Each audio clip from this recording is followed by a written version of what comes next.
Coraline by Neil Gaiman. Chapter 1. Coraline discovered the door a little while after they moved into the house. It was a very old house. It had an attic under the roof and a cellar under the ground and an overgrown garden with huge old trees in it. Coraline's family didn't own all of the house. It was too big for that. Instead, they owned part of it. There were other people who lived in the old house. Miss Spink and Miss Forcible lived in the flat below Coraline's, on the ground floor. They were both old and round, and they lived in their flat with a number of aging Highland Terriers who had names like Hamish and Andrew and Jock. Once upon a time, Miss Spink and Miss Forcible had been actresses, as Miss Spink told Coraline the first time she met her. "You see, Caroline," Miss Spink said, getting Coraline's name wrong, "both myself and Miss Forcible were famous actresses in our time. We trod the boards, lovey. Oh, don't let Hamish eat the fruitcake, or he'll be up all night with his tummy. It's Coraline, not Caroline. Coraline," said Coraline. In the flat above Coraline's, under the roof, was a crazy old man with a big mustache. He told Coraline that he was training a mouse circus. He wouldn't let anyone see it. "One day, little Caroline, when they are all ready, everyone in the whole world will see the wonders of my mouse circus. You ask me why you cannot see it now. Is that what you asked me?" "No," said Coraline quietly. "I asked you not to call me Caroline. It's Coraline." "The reason you cannot see the mouse circus," said the man upstairs, is that the mice are not yet ready and rehearsed. Also, they refuse to play the songs I've written for them. All the songs I've written for the mice to play go oompa oompa, but the white mice will only play toodle oodle, like that. I'm thinking of trying them on different types of cheese." Coraline didn't think there really was a mouse circus. She thought the old man was probably making it up. The day after they moved in, Coraline went exploring. She explored the garden.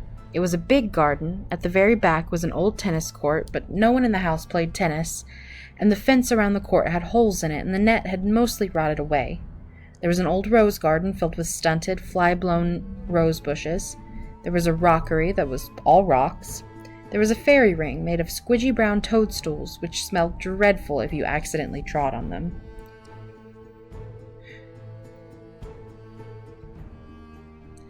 There was also a well. On the first day Coraline's family moved in, Miss Spink and Miss Forcible made a point of telling Coraline how dangerous the well was, and they warned her to be sure she kept away from it.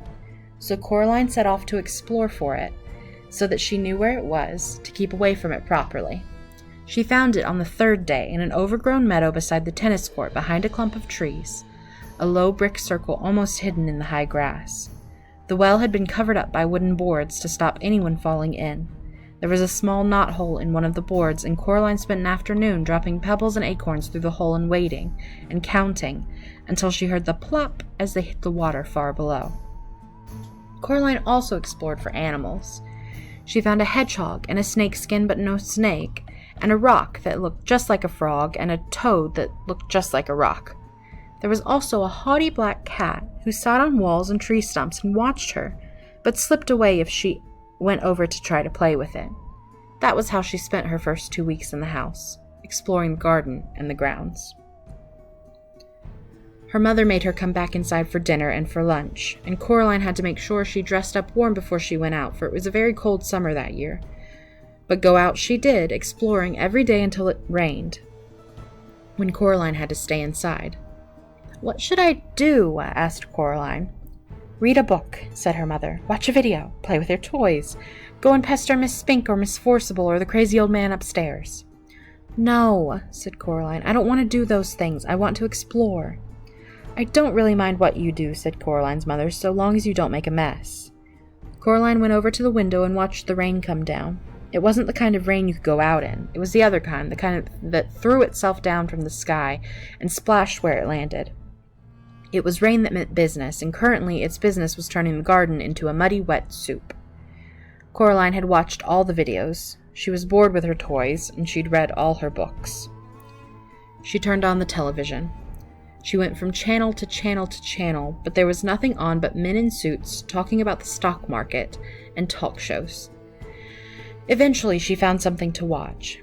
It was the last half of a natural history program about something called protective coloration.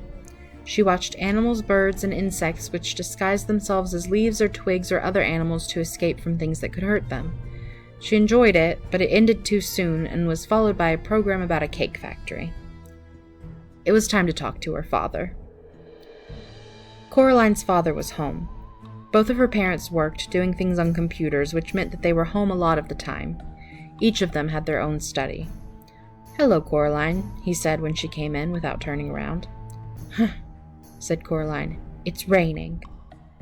"Yep," said her father. "It's bucketing down." "No," said Coraline, "it's just raining. Can I go outside? What does your mother say?" "She says you're not going out in weather like that, Coraline Jones." "Then no." "But I want to carry on exploring." "Then explore the flat," suggested her father. "Look, here's a piece of paper and a pen. Count all the doors and windows, list everything blue, mount an expedition to discover the hot water tank, and leave me alone to work." "Can I go into the drawing room?" The drawing room was where the Joneses kept the expensive and uncomfortable furniture Coraline's grandmother had left them when she died. Coraline wasn't allowed in there. Nobody went in there. It was only for the best. "If you don't make a mess, and don't you touch anything." Coraline considered this carefully, then she took the paper and pen and went off to explore the inside of the flat. She discovered the hot water tank. It was in a cupboard in the kitchen. She counted everything blue, 153. She counted the windows, 21. She counted the doors, 14. Of the doors that she found, 13 opened and closed. The other, the big, carved, brown, wooden door at the far corner of the drawing room, was locked. She said to her mother, "Where does that door go?" "Nowhere, dear. It has to go somewhere." Her mother shook her head. "Look," she told Coraline. She reached up and took a string of keys from the top of the kitchen door frame. She sorted through them carefully and selected the oldest, biggest, blackest, rustiest key. They went into the drawing room. She unlocked the door with the key. The door swung open. Her mother was right. The door didn't go anywhere. It opened onto a brick wall. "When this place was just one house," said Coraline's mother, "that door went somewhere. When they turned the house into flats, they simply bricked it up. The other side is the empty flat on the other side of the house, the one that's still for sale." She shut the door and put the string of keys back on top of the kitchen door frame. "You didn't lock it," said Coraline. Her mother shrugged. "Why should I lock it? It doesn't go anywhere." Coraline didn't say anything. It was nearly dark outside now, and the rain was still coming down, pattering against the windows and blurring the lights of the cars in the street outside. Coraline's father stopped working and made them all dinner. Coraline was disgusted. "Daddy," she said, "you've made a recipe again." "It's leek and potato stew with a tarragon garnish and melted Gruyere cheese," he admitted. Coraline sighed. Then she went to the freezer and got out some microwave chips and a microwave mini pizza. "You know I don't like recipes," she told her father, while her dinner went around and around, and the little red numbers on the microwave oven counted down to 0. "If you tried it, maybe you'd like it," said Coraline's father, but she shook her head. That night, Coraline lay awake in her bed. The rain had stopped, and she was almost asleep when something went t-t-t-t-t-t. She sat up in bed. Something went creak. Coraline got out of bed and looked down the hall, but she saw nothing strange. She walked down the hall. From her parents' bedroom came a low snoring. That was her father. And an occasional sleeping mutter. That was her mother. Coraline wondered if she dreamt it, whatever it was. Something moved. It was little more than a shadow, and it scuttled down the darkened hall fast, like a little patch of night. She hoped it wasn't a spider. Spiders made Coraline intensely uncomfortable. The black shape went into the drawing room, and Coraline followed it a little nervously. The room was dark. The only light came from the hall, and Coraline, who was standing in the doorway, casting a huge, distorted shadow onto the drawing room carpet. She looked like a thin, giant woman. Coraline was just wondering whether or not she ought to turn on the lights when she saw the black shape edge slowly out from beneath the sofa. It paused and then dashed silently across the carpet toward the farthest corner of the room. There was no furniture in that corner of the room. Coraline turned on the light. There was nothing in the corner, nothing but the old door that opened onto the brick wall. She was sure that her mother had shut the door, but now it was ever so slightly open, just a crack. Coraline went over to it and looked in. There was nothing there, just a wall built of red bricks. Coraline closed the old wooden door, turned out the light, and went to bed. She dreamed of black shapes that slid from place to place, avoiding the light until they were all gathered together under the moon. Little black shapes with red little eyes and sharp yellow teeth. They started to sing.